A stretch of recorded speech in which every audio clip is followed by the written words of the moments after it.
Hola, bienvenidos a Mastica Cocina. Hoy vamos a hacer unas barritas energéticas caseras deliciosas. Verás qué fácil. En un bol ponemos los copos de avena, las semillas, arándano rojo desecado partido en trocitos pequeños, frutos secos, yo le voy a poner avellanas, almendras y nueces. Los trituramos y los incorporamos al bol. Un chorrito de aceite de oliva, mantequilla derretida. Lo vamos a mezclar todo muy bien. Recuerda que te voy a dejar todos los ingredientes al finalizar el vídeo. Incorporamos un chorrito de vainilla en un huevo batido y lo ponemos en el bol.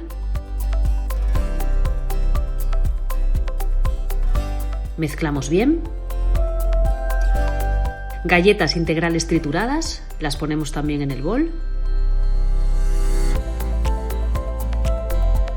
Chocolate blanco y chocolate negro. Esto es totalmente opcional, puedes usar solamente chocolate negro para hacerlas más saludables. Preparamos un bol engrasado con aceite y forrado con papel de hornear para que sea más fácil desmontar luego nuestras barritas. Y empezamos a poner dentro del molde la mezcla.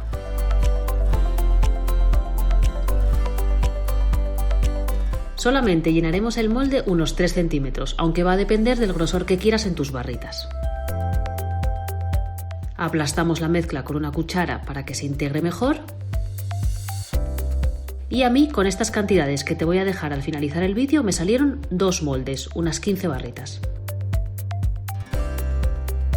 Lo vamos a llevar a hornear en horno precalentado a 180 grados durante 20 minutos. Dejamos enfriar en rejilla y ya ves lo fácil que se desmontan con el papel. Ya están listas nuestras barritas de proteína. Son ideales como snack saludable o para merendar. Si te gustó la receta, dame un like, comenta y compártela en tus redes sociales. No olvides suscribirte para más recetas fáciles y muchísimas gracias por estar ahí y hasta el próximo vídeo.